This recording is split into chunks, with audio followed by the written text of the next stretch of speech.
What's up, guys? Welcome to the Comedy Pop-Up Podcast. I'm your host, Sean Grant, and as usual, we have some of the best comedians in the Los Angeles scene and from all over the world joining us to give us the inside baseball on what is the sweet science of comedy.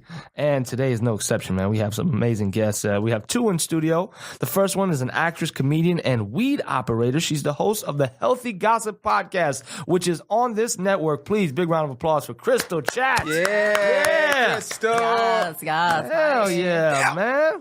Woo! And then my other brother sitting right next to me, man. He's an all-around talent, acclaimed actor, comedian, and writer. He's got a podcast on this network called The Camera Adds 10 Pounds. You know him from shows like Law & Order and feature films like Killer Camera Monsters. And his second album will drop in 2 days, this Thursday. So pre-order it. It's called Man of the Hood. My man, Peter Surge, y'all. Yeah! Woo! What's up, guys? What's up, Alex? What's going on? That's the Alex on the ones and twos over there, making sure we sound good. What's up, guys? Thanks for joining the show. That was a good intro. Thank you, man. I'm gonna take you everywhere with me. Right. That's like I like to bring them out, man. But you guys got all that, I'm just good. I wouldn't have anybody to bring out if you guys didn't come and join us, man. And so thank you guys. How long have you guys both been in comedy? Like, I know you started in Texas, Krystle. I did. Yeah. It was like 10 years ago. Oh, well, sick. Technically more. I started 11, but I did 11. take some time off. But yeah, 11 Nice, years ago. 11 years, Peter. I know you started in the music and like I guess music business, pretty Kind of, much yeah. dance, music. But how long in the comedy business? Or It'll be my 7-year anniversary in August. sick, man. That's dope. And you got 2 albums out. So the first one dropped. Yeah, Yeah, the first one came out 3 years ago, Slut Cakes. Slut Cakes. And Yeah. this next one, Man of the Hood, comes out this week. Oh, So sick, man. Congrats. Juicy. I'm Hell excited. yeah. I'm really excited. I mean, it's my stuff, so I'm proud of it. But I feel like if I died and people listened to that, they would get a feel. They would really know me. I feel like if they listened to It's it. your legacy. I don't want it to be my legacy because I don't want to die yet. but if I did, they'd be like, okay, yeah, If anybody's thinking about killing Peter, don't feel so bad because I'm happy with what he's came out. happy. Exactly. He's ready to die. And I feel like if someone killed me, it would help album sales. So we could put in a trust or something. Yeah, man. That's good, man. What prompted you to transition from? So you started as a singer. In the Correct. business. Sean did his research. You know, I don't know that about you. Really? Did you not know that I tried out for O-Town? No. That was the start wow. of everything. Yeah. O-Town, that was with, was that Nick Lachey's? No, that's 90 Degrees. Oh, okay. O-Town was with Trevor. It was like the original Making the Band show. Yeah. Oh, yeah. Okay. Before the band. Before Diddy, yeah. Before Diddy took over. Can you drop a little acapella for us? I want to pimp you out. I mean, if you want to, I would love to. Yeah, I can still sing a little bit. I don't practice anymore. I'll sing, okay. Yeah. Ready? Here we go. Yeah. Everyone knows all about my I fucked up already. No, it's beautiful, but we man. got All that about taste. my I felt the vibe. direction. Whoa. And in my heart somewhere, Give it to I me want to go there. Hey. Still I don't go there. You guys know the words. Everybody says, say something. Say. There you go. See? Yeah. Say. I love that. I didn't know it, but I was feeling your vibe. Okay. I was just I rocking was off. going to pick it up too. Say something. Sick. Good for you. Damn, man. We ain't never had this much talent. What? I'm dwarfed over here with all this. And what did you? I was on a date with a music producer last night. Oh, really? What? Names. Oh, yeah. No name. Ah! Hey. No name. Was it a boy or girl? Yeah. Okay. Oh, nice. Did he introduce himself as a music producer? Was he like an asshole about it? Like, hey, I'm a music producer. No, it was definitely a Bumble date, and Oh, no shit. Oh, nice. yeah, it was on his bio. Oh, sick. but Okay. yeah, he was a super cool guy. He was cool beyond that. All right. I got to hear a little bit of his stuff. I was like, okay. Cool. Yeah. You met him on Bumble. Nice. Are you single? I don't know. I'm single. I got my girl. I love you. So yeah, we have a house together. It's great. Oh, wow. On, so don't fuck it up, Look at Peter. I've been on Bumble, I've heard. I haven't been single since Bumble became a thing. Like I was like Tinder, so I don't even know how to. I know what it is, but like Yeah. it's like Tinder, but the girls initiate They have contact. all the power, I believe, right? Right. Once you match, the girls have to say hi. first. Okay. Yeah. Woof. That's Wow. frustrating. Yeah, because Right, and then it's cool too because they can extend. You only have 24 hours. So if I say hi, if I don't say anything, and like it gets down to like my last hour, you can do have a choice to extend it, and then But once it's gone, it's gone. Yeah, it's just that's cold, man. My last one that I was on was it was called Soul Swipe. Yeah, that's why I met my girl. Soul Swipe. Soul Swipe. Soul Swipe. Like for black people. Isn't that the new Black Planet? Right, yeah. That's exactly. Wow. That's like Black People Meet, but like even like is Black People Meet was a date site too, It right? was, but it was like real for like I guess bougie black people. This is just like, Black Planet is the continuation of Black Planet? Right. Is that what your Soul Swipe is? I don't remember Black Planet that good. That was like a MySpace for black people. That was like early, yeah. That was like early. I remember Kanye talking about it. Black You Planet. know how girls on Black Planet be when they I drink thought it was bubbly. a dating app, wasn't it? Black Planet wasn't a dating app? I don't think it was specifically date. I think it was like just like a chat room or like a black bullet. It was like before World Star and all that other stuff. You just go here for black It's like stuff. a chat board, or like what do they call them? Message board kind of. Yeah, I think so. I think people hooked up on there. I was a little. I think it was before it was supposed. You were supposed to meet people. They never approved my. That's bullshit. Come on, that's racist, That's guys. reverse racism. Got my man Alex. He wanted some of that It's still stuff. pending too. I go on every. Still pending.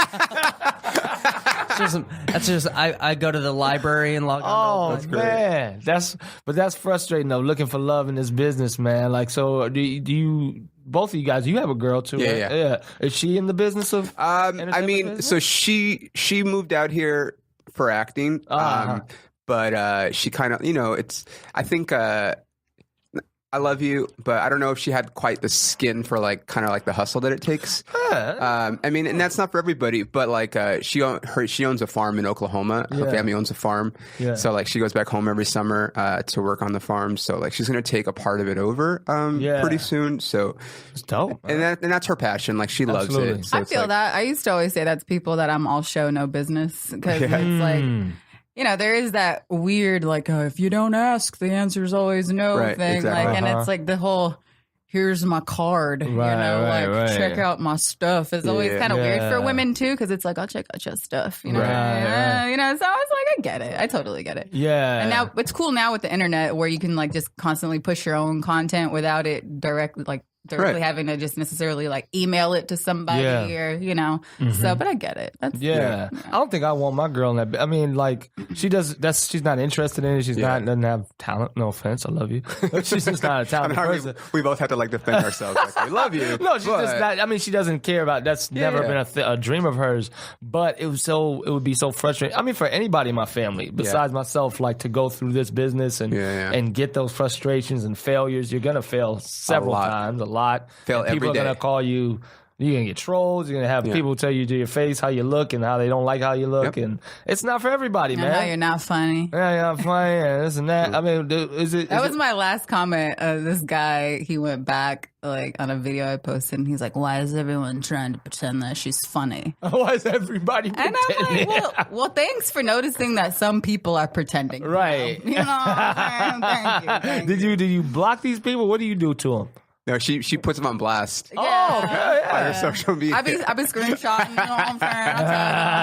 And I'll be like, get this fool. Get him, but 90% of the time, it's an account that's on private with no avatar picture. You can't respond to that. Though, if there's no avatar, I'm like, get out of here, dude. You're not even. Yeah, well, because then you either know it's somebody who like knows you. Oh, yeah. And then they just are being a hater or whatever. Right. And it's like, I think it's fun. Yeah, I think I enjoy it, man. I had one kid. I did a little video with Batch, who's been on the show before. Shout out King Batch. But yeah, he some 12-year-old gets in my. So this is how you know he really hated me. He didn't put it in my comment. He went in my DM me. Wow. He said, "Hey, bro, you're not funny and you suck dick." And I was like, "Oh, damn, dude!" I had to screenshot it and point it. Yeah, it was like in that order. But like, where was he from? Where he thought that, like, not that I've sucked dick, but like that's not actually an insult. Right? Yeah, I'm just like, who cares? What's wrong with sucking dick? Man. Right? I don't do it, but there's nothing wrong with it. Now, eating a dick, you should have said eat a dick. That might be what he meant. Eating a dick. I've eaten lots of dicks on stage. It's hard to be funny when you're sucking.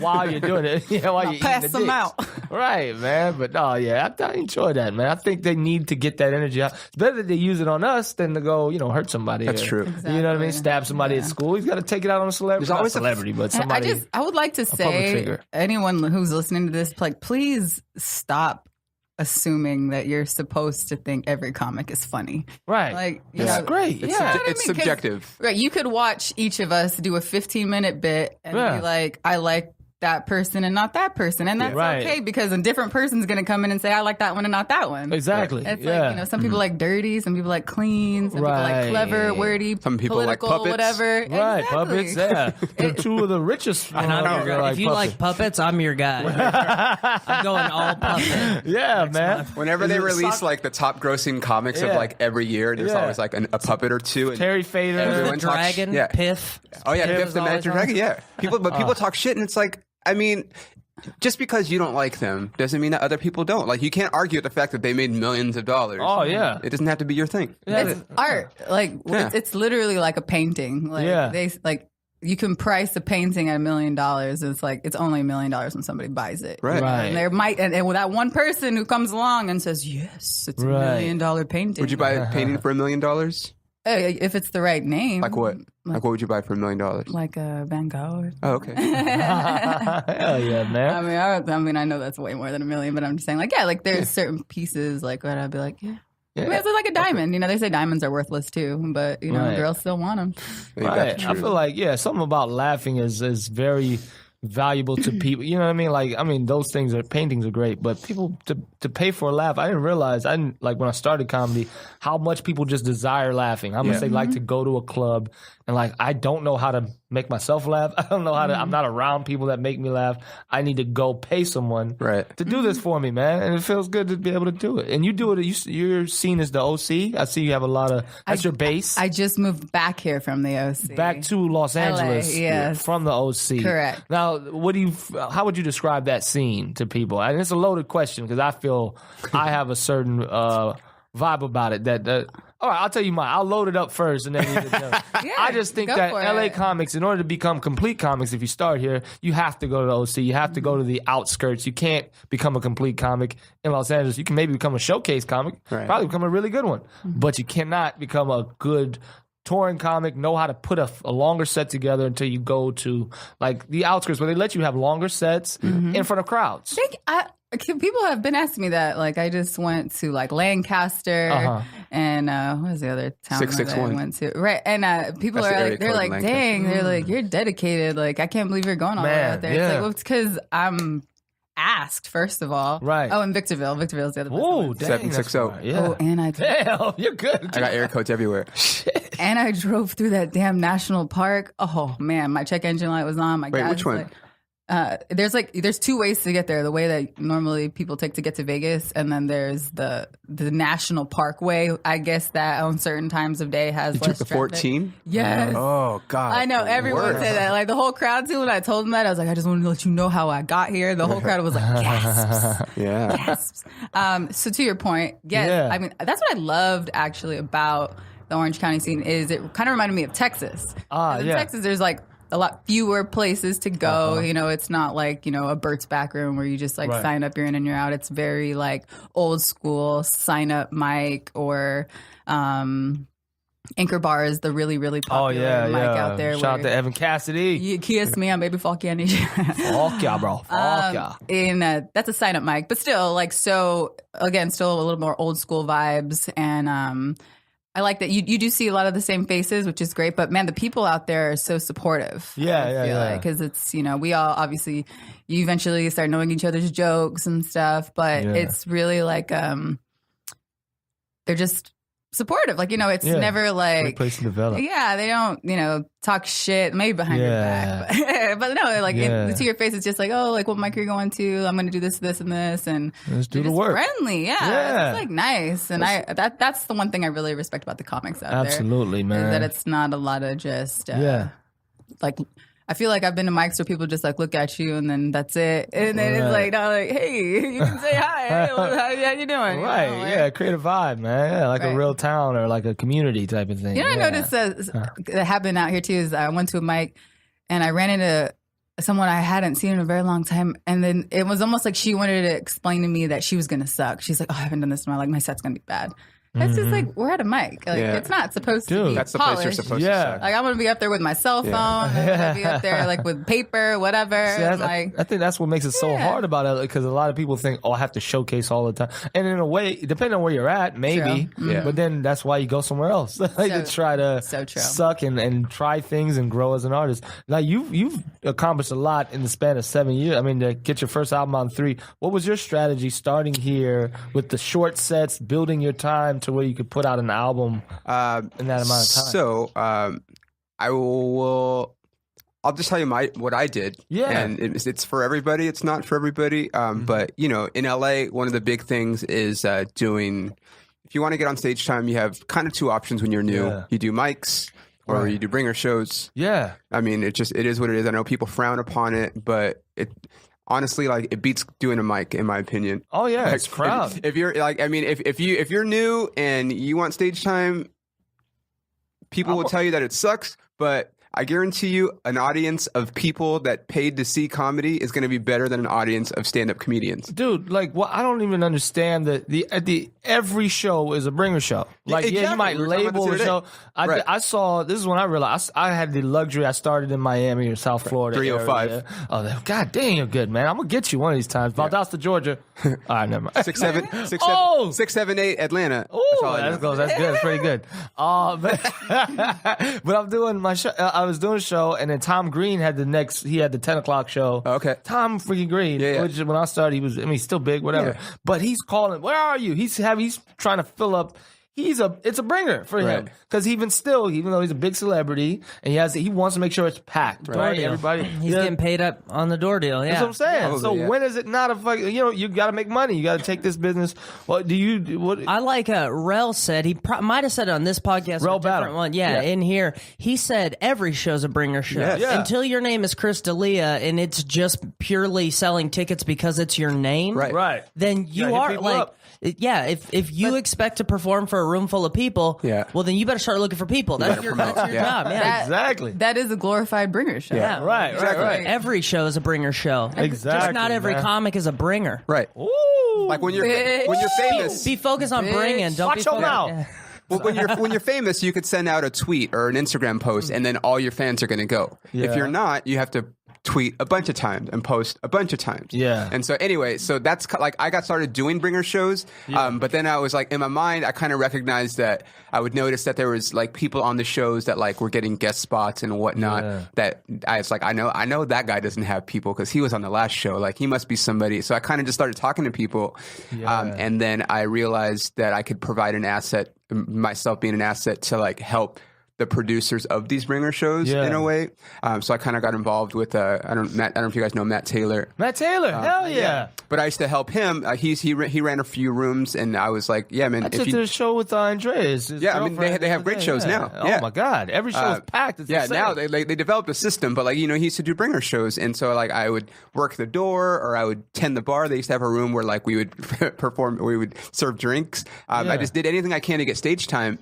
And it actually allotted, because he was having, we had like 4 or 5 shows a week for like a while. So I was doing like 4 or 5 shows a week, producing helping produce the show. Yeah. So I got to do a lot of stage time in front of audiences. Wow. And then, we worked together for a while, and I just kind of kept producing shows. That's for me, like, it was producing shows so that I could do more than just, 5 or 6 minutes. And then I got lucky enough to kind of connect with a couple people that started taking me on the road with them. Like, my buddy Justin Berkman was probably the first person to take me on the road that wasn't a comic trying to fuck me. No. Wait, we got to backtrack a little bit after you finish the sentence. But he took me on like a triple run. Yeah. Oh, I've heard about it. Dude. I heard that could be a little rough. It was, but like I feel like that? It basically Tribble. It's with a B. It's a person. Tribble was a producer. It's his last name. You would hit. It was like every night you'd do a different shitty bar all the way up, like Seattle, all along like north, Nevada, you go Idaho, north, east, anywhere. So he has like a bunch of rooms that are usually one nighters, and they're either in casinos but like you get paid like depending on what spot you're doing, like 150. That sounds juicy. Yeah, $150, $200. He has one club that he runs up in Washington, Richland, Jokers, which I did last summer. But Justin took me on a thing with him, And that's when I was like, oh, I just need to get out of LA to do extended time, you know. And then he kind of like Justin was cool. Like he was like, you know, we kind of clicked right away. And I mean, I was fine. I wasn't like great, but like we got along. So he took me on the road with him, which is kind of what most of this business is. I feel like absolutely, it's just making connections with people and being having cool. And so he would kind of like, you know, just give me advice on stuff. And so then I started sending my stuff out to other clubs. And then I kind of started doing the road a lot. Nice. And that's, I mean, for me, that's where I develop a lot of stuff is because when I go on the road, I'm doing, you know, a half hour, 35 minutes or so. And like you do that over the course of a weekend, you have 5 or 6 shows. I just did like 3 hours worth of stage time in a weekend. I ain't getting 3 hours of stage time here in LA. Oh no, that'd take you years. Yeah, you got to get the fuck out of here to do that. I mean, you could do a 5-minute spot at Mike's, you know, all these people that are doing like 4 or 5 mics a week. That's fine. Right. But there's nothing the like trick is the cohesiveness. I know guys who think they might have a half an hour because they got, I can do a different 10 here. I've done a different 10 here. But then you put them together, you're like, oh my God, this joke can't withstand the middle of my set. You know what I mean? Some jokes are kind of introductory. Yep. Like if you start talking about, hey, how I look or those types of jokes, and then you do it 25 minutes in, it's like, wait a minute. Like or if something gives the punchline away.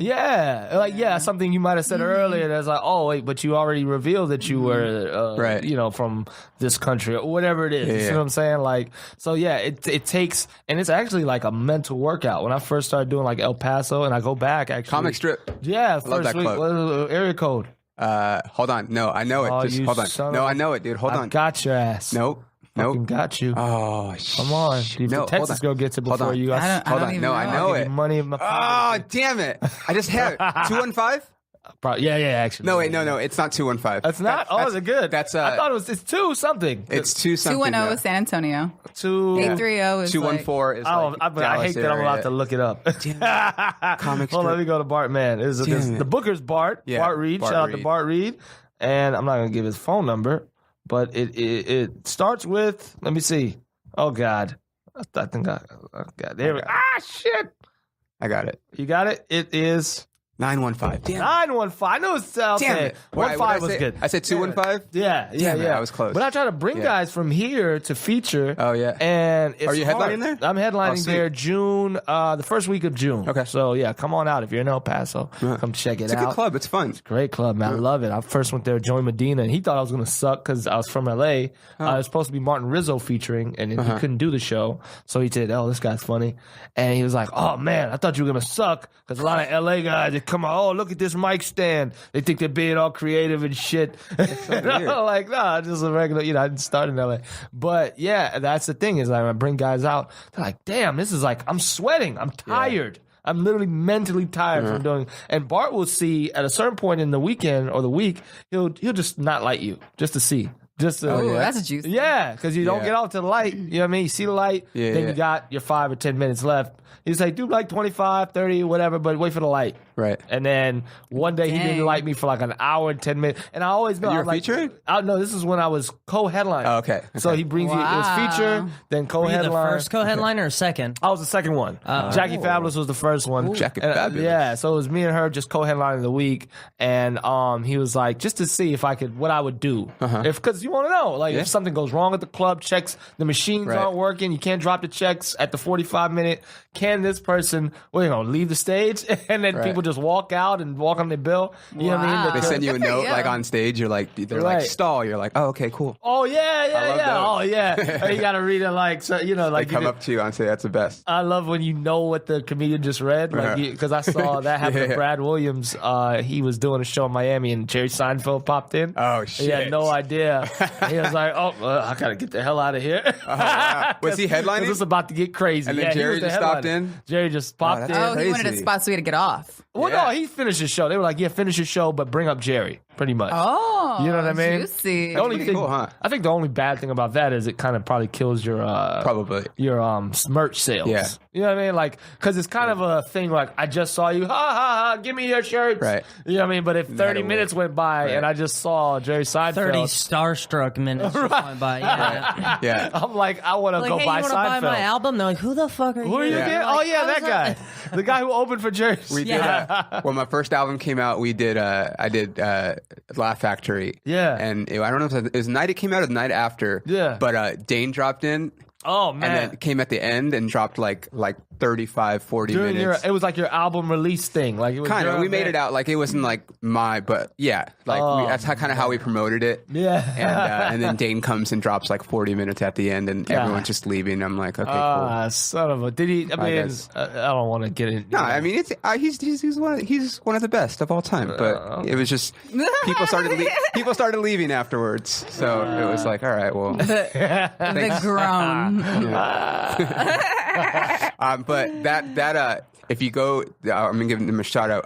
When you're in El Paso, the Wolves Den gym is like I work out every city I go to. It's kind of the basis of my podcast. The camera adds 10 pounds. But they have this dope gym called the Wolves Den, and I went there every day when I was in El Paso. Nice. And they have this fucking bomb ass barbecue too. Oh yeah. The one close to the club. It's not. I mean, it was like I feel like it was like a $15 Uber ride. But like it's this place. I forget what it's called. I'd have to look it up. But it's the best rib I've ever had. Like it just melts off the bone, and they only make a certain amount, and then after that they stop. Oh, so good. Nice, man. And Krystle, in your development here, right? Like, do you? And you said you go to Lancaster.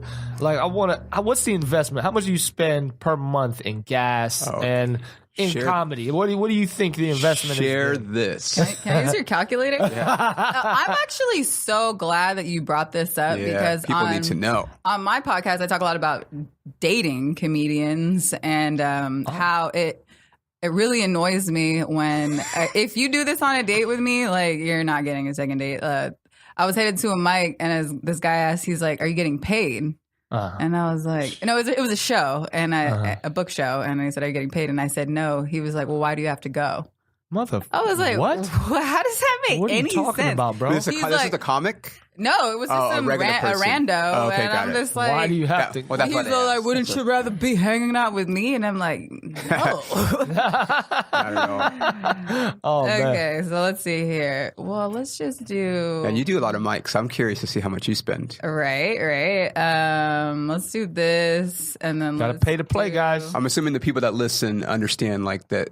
A lot of people have to pay for stage time here, or so they might not know. I mean, I think some people who listen might be thinking about getting into comedy. They're just sometimes you just have curious comedy fans, you know. But some of them are in the business, but most people don't know the investment that goes into. If you're from a scene that's not New York or LA, sometimes you want to pay for time. Correct. I would rather pay for 3 spots where I know I'm going to be there for an hour than sit at the Comedy Store for 3. If I pay for 3 spots, I get 15 minutes. Right. If I just sit at the Comedy Store for 3 hours, I might get 3. So. You might get 3, and if you had to pay for that parking spot, you might have had to pay $15 anyway. Yeah. Right. I don't pay. Then your meter ran out, then you got a ticket. Or if you're like me and you park way down the hill and then you're sweating by the time That's what I do. Every time I go, I park on La Cienega on that hill and walk all the way get the on fuck all up. fours and just start going. Yeah. All fours. My number I'm going to throw out is about $200 a month. $200 a month On mics? Well, because and gas and mics or just everything. Well, only on mics, and that's with no classes. I said that at a mic once. I was like, well, really? I'm like -300 because if you pay for classes, that's obviously another beast. Are you talking like comedy classes? Yeah, like comedy classes. I feel like some people, people who go to groundlings, like improv classes, stand-up classes. That's more than 100. Right. So not including. Okay, got it. Not including classes because workshops. Usually it's about $1. Yeah, it's about $1 per minute. So if you're doing even 5 mics, which is a low number, that's more than, and then plus parking, and then a lot of the times you're doing more than 1 mic per day, and that's if you're paying for them. And if you're not paying straight up, a lot of the times, like you gotta buy a drink or something. At Haha, they do a 1 item minimum. Right. If you're getting greedy, you're probably gonna buy yourself like a salad. You're trying to stay in shape. That might be another $15. So like just dividing it out about upwards of like 2,000. What a year? Probably like what 2,500 somewhere in that times 12.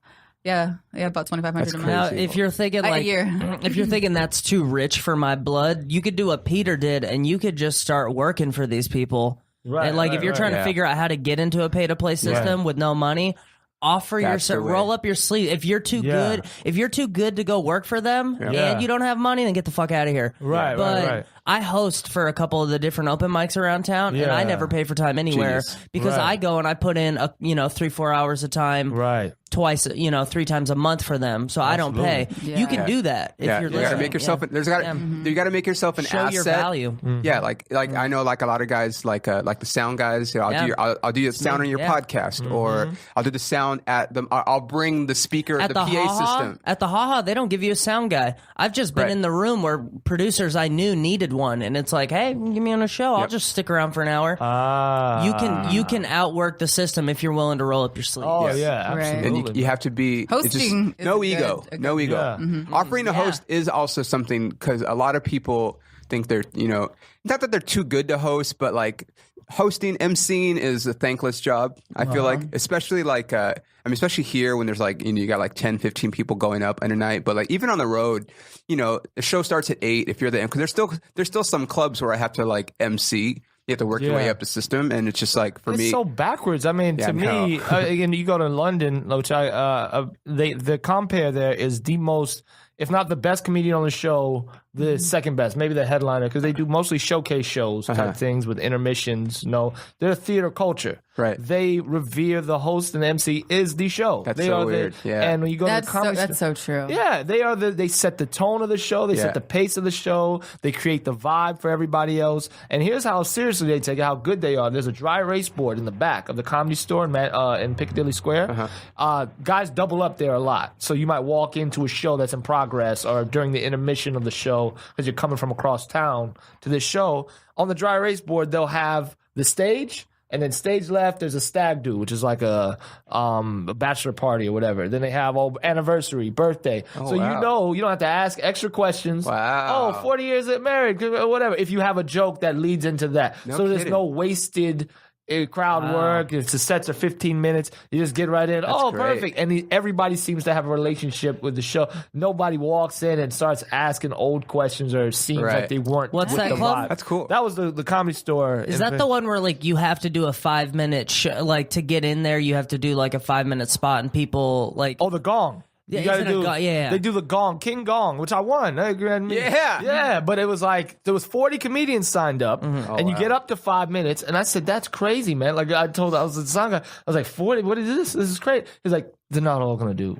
5 minutes. They get gone. No, they get gone. They get gone. They get gone quick, swinging, and they come out. And here's the thing: I mean, because you're so used to it in America, you're used to that vibe. But like a lot of them, they deserved it. When you're in LA, you come out swinging anyway because you're like, I got 5 minutes to work. Right. Yeah. I gotta bang. I'm fighting in a phone booth over here. So the fighting in a phone booth. Yeah. Straight up. People might not know what phone booths are anymore. Oh wow, yeah, damn, my bad. Crazy. But no, he come out and the dude, the shortest set they play the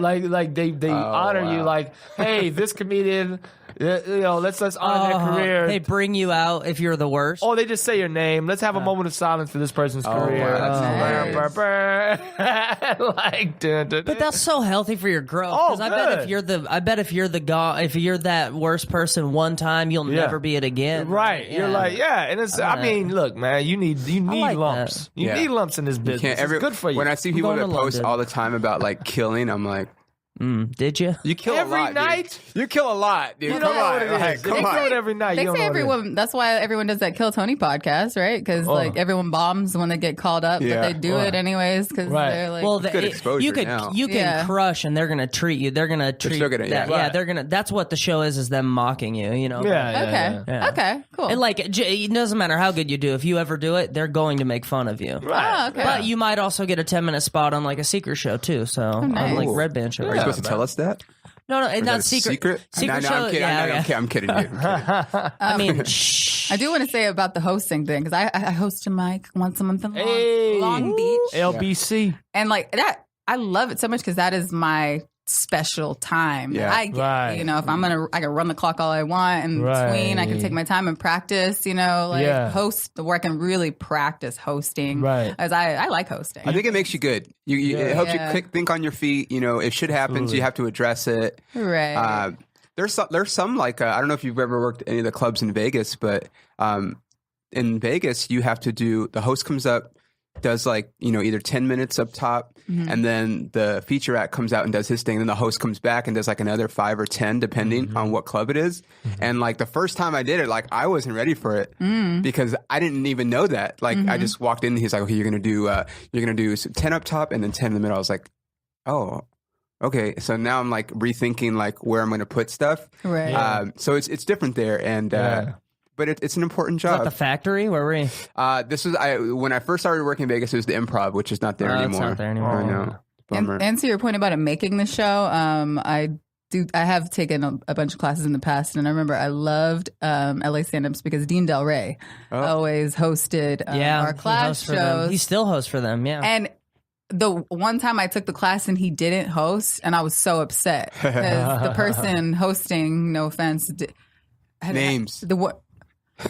I can't because it's like totally like shitting on the whole class. But if I had a gong sound queued up, you could. I mean, and I was just so disappointed because at that time I was still living in Orange County, and I had people who drove like an hour to see me do 5 minutes. But I was like, don't worry, the show's good because of Dean. He makes the show. And then, but I did get lucky because Bill Burr dropped in. Oh my God, that's crazy. I know.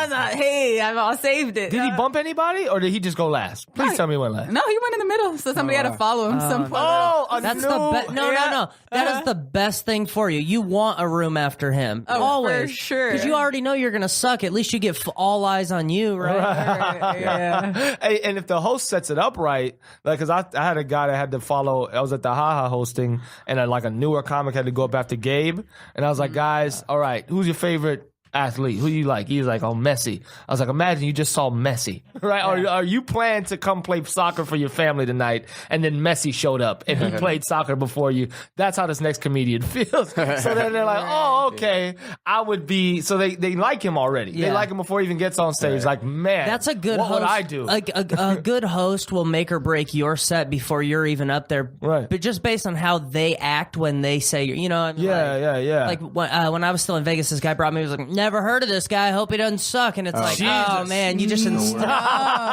You put that in their brain. Oh, he might suck. Oh, I guess he could suck. That's why I go by Chats now.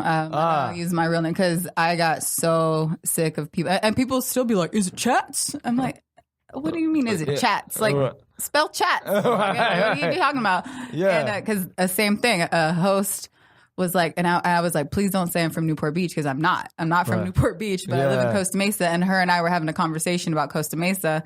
And I was like, whatever you do, don't say that, please, because I'm not from there. And she was like, all the way from Newport Beach. And she was all, Krystle Mers. And I'm like, clearly everyone knows now you have no clue who I am. And now they think I'm some snobby girl from Newport Beach, and it totally just, my whole vibe was off when I got on stage. And I was like, bitch, thanks. Damn, man. Yeah, now you touched energy, on, man. Oh, yeah, Energy. It's important. There's a vibe to it, man. There's a rhythm. Peter, you mentioned somebody trying to have sex with you on the road. I don't know if you want to say names. You've been asking Krystle for names. I'll say his name. Oh, word? Oh, shit. Hold up, man. Hold up. It's a dude. I don't want to. I just know that he tried to sleep with me. His name is Rick Martinez. Rick Martinez. Oh, shit. He was like I know that name. Rick. Yeah, he. I've heard the name. I think from what I remember, or from what I have learned, I think he was one of the original refried comedy guys. Yeah. Okay. And I think him and Willie had a falling out, probably because he tried to fuck him too, or something. Damn, he tried to fuck Willie. I don't know. Well, because I know it started. He tried to fuck one of my buddies. That dude punches people. He tried to fuck one of my buddies who's gay. So obviously he just assumed that my buddy, because he was gay, would sleep with him, and my buddy was like, "Yeah, you're not my type, dude. Sorry." But then he kind of came on to me, and I was like, "What?" He's like, "Come on, dude. I know you're gay, bro." I'm like, "I'm not. And if I was, not fucking you anyway." But he was like, So sad. I did a road gig with him. And so, looking back, I'm like, did he take me because he wanted to book me, or did he take me just because? God damn, man! But I know. I would like to say, Either way, you got stage time and you didn't get fucked. And I got 20 minutes of stage time. Yeah. In fucking. Yeah, I would like to say in his defense though, especially for girl comics, who cares if they're trying to fuck you? Just don't fuck them. People say that's true. Oh, they'd be like, do you think he really thinks you're talented? If you're a pretty girl doing comedy, take your own car. If you haven't learned that already. Oh, man. I've heard some crazy shit. And maybe your own room, too, because I've heard some stories. Oh, man. Yeah, I had a homegirl get into a fight. Yeah, I won't say her name because it's weird. I've seen it. I've just seen it be weird where it's like they show up and the guy's already been hitting on you in the car for an hour and a half. And you're like, now you got to sit with this guy for hours. You know what I mean? Like, take your own car. Damn, man. Do that anyway. Be an adult. Take your own car. Yeah. If a girl says, like, shut the fuck up, bro, please. Like, shut the fuck up. Like, you know what I mean? Like, it ain't happening. Like, I don't care how many drinks I have. Like, no. Damn, dude. I mean, look, not to diminish. I mean, because you're in the practice of telling dudes, it would fuck me up, bro. Like, it would be like, what the fuck? It's like, I don't know why it would just. I've never had that, at least to my knowledge. Nobody's for sure ever like been like, I want to fuck. But I'm like, damn, dude. Like, so that's why I resonate with the fact that you guys are so strong to the point where you could just go. And dude, it's like, the contrast is so funny because I'm actually going to talk about this on my next podcast about how I'll get these gorgeous men who will tell me like, oh, I think you're a little out of my league. And I'm just like, really? Oh. But then on the flip side, you'll have some like a troll, like a little troll be like, I'd like to take you on a date, damn, girl. And I'm just like, ooh. Like, really? Oh, man. Okay. Yikes. Yeah, so it's just interesting. Because we kind of, and it's what's so messed up about it too is like, we were talking about Louis C.K. on the last podcast. Who was it brought it up? But I forget. But anyway, it was Chad Zumock. He was talking about that. And, I kind of was with him. I think he was like, people say what he did wasn't so bad. What's so bad about it is these people, and we all have that feeling when you're doing the road, the stage and comedy that you're in, right? It's so far away from like a newer comic. So when you give them an opportunity to like get on the road with you, do something cool like that, do 20 minutes on the road.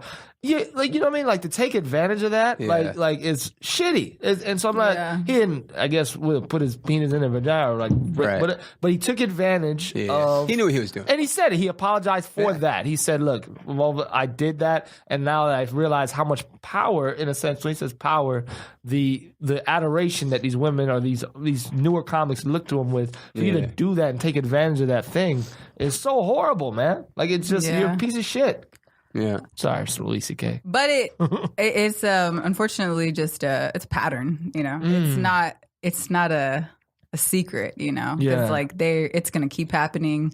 It's hoping not, but I think it's like getting, because imagine what it was like when Joan Rivers or somebody. No, that's what I'm saying. Like, no, Jesus. Even though like now it's a lot harder to get away with it. Like they might never say it, but they want to fuck you. You know what I'm saying? Like, have you guys read the book I Killed? It's all road stories. Yeah. I've read some of them. So good. Yeah. It's like the shit that used to happen like 40 years ago, 30 years ago. Like, I mean, times are changing, obviously, but just as a student of comedy, I loved reading that shit, dude. It was great. Yeah, man. I find that funny too because I feel like when a dude hears your set and all of a sudden it's like, I'm single and I'm a slut, then they're like, ho, ho, ho. Oh, yeah. They take it She's a single slut. Let's move in on that, And it's like, bro, it's kind of an act. Like, so it might be true, but that doesn't give you a better chance. Right. Like, I'm a picky slut. I was talking about that. I was talking about this morning, actually, that like one of my friends, so, my girlfriend did this YouTube thing when she was acting. And it was like he's like some famous YouTube person. I think the show's called like To Catch a Cheater or something. And it's scripted, but like when it's played on YouTube, it doesn't look like it looks like it's real. Oh, I think so. It's when the woman or somebody, the man or the woman, trying to sets their. What a piece of shit! But I'm sorry, your friend is whatever. No, he's your friend. It's fake. It's fake. Oh, okay. But like if you're watching it, it looks real, so people don't know any better. Oh, but I thought it was real. I've seen. No, it looks real. Yeah, it looks real, but it's scripted. But like they what's the like.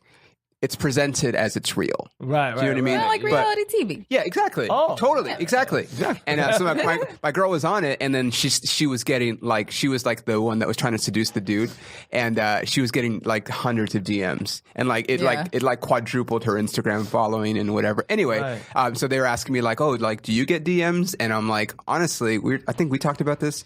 I'm like, I get a lot of DMs from dudes because I play up the fact that people think I'm gay on stage. Right. And like I get more DMs from dudes trying to hit than girls. Like, Jesus, what does that sound like? Like, so a man is sure that you're straight, or that you he's sure that I'm yourself. gay. That I'm gay. Well, I thought you present guys yourself are on your more Instagram. aggressive anyway. So Like gay culture is just nuts. Exactly. There's a big thing I think with like a lot of gay men that want to hook up with straight dudes. Yeah. Like it's a thing. Yeah. But like on stage, I joke about people thinking I'm gay. And so I play around with it just because it's funny. But like there's always gay dudes in the audience that are like, oh, and then they'll like creep into my DM, or like I get my cards out after every show, and my phone number's on the card, and I'll get dudes like, hey, like where are you going after the show? I'm like, I just wish girls would fucking slide into my DMs and not dudes. No, dude, I had a guy, he's a very nice guy, man. He'd come to my shows by himself. And like, but he would just have these. I was know he's gay. Probably like wants to fuck me. Well, I didn't. He was just a dude. He was just like some guy that would come to shows. I'm like, all right, I can't be picky with my fans. I'm not at that point. Exactly. So I don't want to offend this guy. But he would have mad like open ended. You could not end this conversation on Facebook for anything. You know what I mean? Like, what's up? What's up, man? How you? Good. Hey, and like nothing. He's not getting anywhere. He won't say, "Hey, man, I want to fuck you," because then I could be like, "Look, man, let's cut that. It ain't gonna happen." But thank you for your support and for buying my album and shit. Thank you, man. That's very nice. And he made a birthday collage. Motherfucker went through my Facebook pictures. Oh, that's so cute. It's very nice. It was like I told my girl, "Step it up, man. This dude is like, that's thoughtful shit." I have to tell a guy the other day, like, to please stop responding to every single post, because I post a lot on Instagram. Like you're just talking to him. Yes. I post on my story a lot, and I feel like every single time it was on stories. On stories. Oh yeah, that's no. If you want to post on my posts all day, please post on all of them. Yeah, like build the comments. No, but like every time I open up my messages, it'll be his face, and I'll open it, and it'll just be like an emoji. And I was like, because I don't want to block him, because I appreciate that he's watching, and that's cool. But I think it was today or yesterday. I literally just said, hey, please, like. Right. Because it's just so exhausting and annoying. You should do like a Patreon. Oh. What's that? Oh. So he'll at least Patreon is where people subscribe to your content, and they'll pay for it. So yeah, they have to pay you to watch your stuff. Make money. Yeah. But like, I mean, so then you can at least you can make money off your creeps. Okay, right. But heads up, when you tell people you have a Patreon, they assume you sell nude pictures on there. So just tell them it's a comedy Patreon. But yeah, you should. I think. I mean, I'm not trying to sex sells, obviously, but I think you should. I can't. I don't think I can do it. If you're dealing with it, like if you're dealing with this kind of behavior anyway, monetize. That's Damn. But would it might activate it even more though. These guys are giving you good money. But at least it's money. Money's money, man. No, I've been told that I need to post more, I was going to ask you guys that. Is social? How important is it to you guys? As far as building your career, building your brand, is social media right now to you? And what that's these guys are giving good advice about that type of strategy. But what are some other strategies that you try to brand yourself with via social media? For me, I'm kind of like it's funny that you asked that, because like I've been doing a lot of like research and stuff like to even build my brand even more. And like a lot of it is just about posting like a bunch of stuff, no matter what. Like, I think, like, some of us, especially in comedy, because I feel like, we follow and other comedians follow us. There's, like, this thing where, like, I don't know if I want to post this because they might judge or whatever and stuff like that. But it's to the point now where everything that I read and hear is, like, you should just post the fuck out of whatever you want to post, as much as you want to post. The people that like you are going to appreciate it, and the people that are going to hate no matter what you do anyway. So I'm kind of working on that, like creating more content. That's why I started my podcast. That's why I've been posting like more videos, and I want to get into like shooting more, just like little stuff, and even posting clips online now. I want to start doing more of, because I don't know. I think like as comics, there's a thing where you don't want to post something because then you might use that joke in a show, and then people come. What you do is you post it all the way up until the punchline. Maybe. And then you say you want to see the punchline, come to the next show. That's interesting. Yeah. Maybe. Yeah. But I just think I'd be like pissed. I'd be like, you know, when you set yourself up for that laugh, you're like, and then, got my dumb ass. Boom, it starts over. Perfect loop. Yeah, man. What about you? Like you, and I actually just put on my to-do list that I need to be more up to date on my website. Yeah. Because I am, unfortunately, I still work a lot at my day job. Shout out to Budman OC.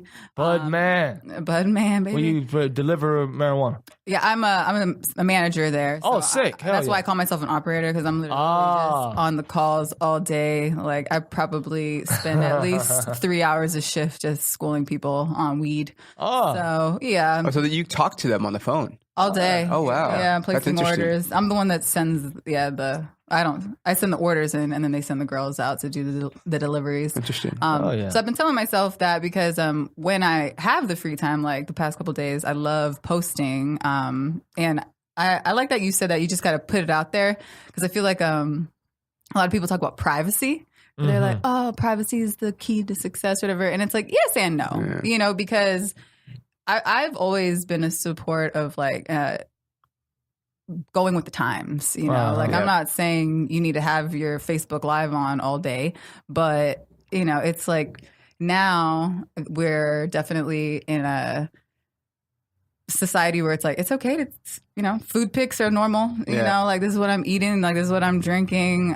This is on my podcast, I actually put a lot of my business out there, like my personal business and like who I'm dating and stuff. And like, to me, it's like, you should be proud of who you are anyway. Yeah, right. So like authenticity is like a big thing now. Yeah, so it's kind of like, that's why I feel like some people appreciate that, because they do kind of want to be connected to something that's real. Absolutely, yeah. It's like if I work for weed and you don't like weed, okay, if I my whole family is like pro-life because we're old school Catholics. I posted from Texas. That's relevant. Yeah, I posted an abortion post today. It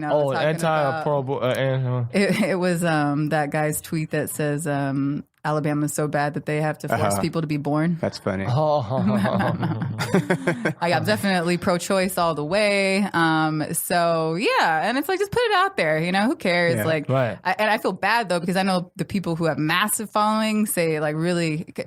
It also depends on how strong your character is. Like I know some people, it wears them out, and because they obsess over it. I think you got to figure out your actual authentic voice, because I see some. Like, I'm like, I can't keep that up. Like the idea of like being combative with your fan. Like Michael Blackson does it great. He loves it, and they constantly, you black motherfucker, everybody's insulting. I can't live in that space. I can't constantly be combative with everybody I meet. You walking down the street, people, you black mother, trying to hit you with jokes and how ugly you are and this and post it. He loves it. He lives in that space, and it works for him. Even on the I can't. The flip side is the people who are like the yogis and the spiritual ones. Oh yeah, I've seen people like they only have like maybe 100K, so they can still see it, but that's a lot of comments, and some of them will go through and like every comment. I'm like, ooh, no. Like if I get to a certain following, like I want it to be where it just okay. You have, but that's the thing. When you have that big following, you don't have to worry about stuff like that. But that's what I'm saying, though. You gotta, I feel like they do have that big following, and I'll be looking at their comments. I'm like, God dang, you're really responding to these, or like, oh yeah, that's good. But it's a full-time brand. Job. Yeah, my boy Badgie has 17 million on Instagram. I think over 60 million across his different platforms, YouTube and everything like that. And we had a buddy who was like, going through some like suicidal stuff. He wrote on a show, and was hearing some of that, you'll never work in this town again type stuff. And I said, we were both just talking about like, man, that's so crazy. I was like, have you heard that before? I asked him. He was like, no, people won't tell me that. And I was like, what do you mean? He's like, because I'm a brand. You can't shut down King Batch. Like, nice. You know what I mean? Yeah. I control King Batch, or his team does, Right. But yeah, shout out to that. We do a Twitch show every Wednesday and Thursday, not today because he's out of town. But on his Twitch, check out King Batch. What do you guys do on Twitch? Oh, it's pretty much, it's a panel show. Okay. Me, him, no Lou Gonzalez, Ron Taylor. No, because it's a video game platform. Yeah, that's right. Normally. That's what I know about. But yeah, so it's pretty much just a bunch of little teenage boys checking in. Where's Batch? When he's not there sometimes. I'm like, he's not here, motherfucker, but we talking about important shit. And they're like, fuck you. You got big nose. But yeah, it's fun anyway. And we give away money. It's cool as shit. Oh, wow. But yeah, man, it's very important, social media. What are your, before we get out of here, I know you guys got stuff going on. It's a big week for you, Peter, and we got shows. But what's your Instagram so everybody listening can follow you It's Krystle Chats. Yeah, but it's KRYSTLE Chats. And that's across all your Twitter. Twitter, Instagram. My website is KrystleChats.com. Nice. And that's all pretty much I'm active on. You got the .com, man. You ain't fucking around. I got the .com. Yeah. Hell yeah. What about you, Peter? Same thing. I'm Peter Sers everywhere. That's SERS. Yeah, correct. SERS, Instagram, Twitter, Facebook, even like my comedian page, and my website also, petersers.com has all. I put all my road dates on my website. I don't put all my LA spots because like sometimes I just don't want people to come see me in a bar or like. I'll be in the belly room next Friday. Hell yeah. Is that on your website? No, but I'm gonna put it on there. Like literally, I was supposed to do that before here. Yeah, I was like, damn it. I know. I'll do that today though. I make it really easy for people to find, and even on YouTube, Peter Sers, nice, everywhere. But I will say this: if someone likes me enough to go on Facebook, my dad, who I talk about in my stand up a lot, his name is also Peter Sers, so he has like 30 pages he's created because his brain is fried from drugs. So if you see Peter Sers, you got to look at my face, and then the other ones are not me. The other ones are my dad, and he has like he keeps coming up with variations of our last name or like his first. It's hilarious, and people will be like, "Yo, your account got hacked." I'm like, "No, you know my dad that I talk about? That's him." Nice. And I'm not active on Facebook because my family is on there posting about God all day. Oh yeah, I can't post anything. I think I posted. You have to block them, man. Yeah, I you have to. I've blocked family members before. Word. Yeah. Well, I am gonna create a separate account where they're like an account where they don't have access, especially because I want to talk about like my podcast and stuff. How close are you with your family? Are you very close to your family? Yeah, but like I don't talk to them on a regular basis, but I definitely am like close. It would affect you if they found out they didn't approve of your comedy, and then they were like, would it affect you emotionally, or would you be like, look, motherfuckers, I'm making money, kiss my ass? Yeah, that's kind of what I did. No, I mean, eventually they're going to. Like, it's out there. They can find it if they really wanted to, and I don't care. I just don't want the conversation. Well, so I posted the word shit one time in a post on Facebook, and my mom was like, "You have your people aunts, that look up to you," and I'm just like, I don't even want to have this conversation right now. So like, I'll let you have Facebook, Mom, but everything else, I wouldn't go there. I wouldn't even look. Right. The booty boomerangs are gonna piss you off. So yeah, but eventually, because she even asked, she's like, "Can I listen to your podcast?" And I was just like, I wouldn't. Save yourself some grief, but yeah. Oh man, hey man, we gotta get about it. If you guys want to follow me, I'm at Mr. Sean Grant on Instagram, and I think Sean Grant Words on Twitter. Remember you got to follow at Comedy Pop Up on Twitter and Instagram. It's at Comedy Pop Up, the whole word, or CPU Podcast Network on YouTube. And yeah, our website is comedypopup.la.com. What do we got coming up, Alex? We've got a lot of great shows that just hit the network. Peter and Krystle are both new to the network. They got some great content coming out. Yeah. So just keep an eye on all of our podcasts. We have live shows you can catch on our website, comedypopup.la.com. What about your stuff, You can find me on Instagram only. I keep it simple. Okay. Alex Conn is not funny. My last name is CONN. So. Hell yeah. Guys, thank you guys so much for tuning in and listening. Thank you guys for joining the show. Yeah. Thank you. Thanks for having us. Yeah, this is great. Thanks for hosting, Sean. Good job. Oh, nobody ever good thanks. job, Sean. Thank you guys. That was a great intro. Yeah. Thank you. All right. Well, we love you and see you guys next time. Thanks, guys. Peace. Bye. Bye.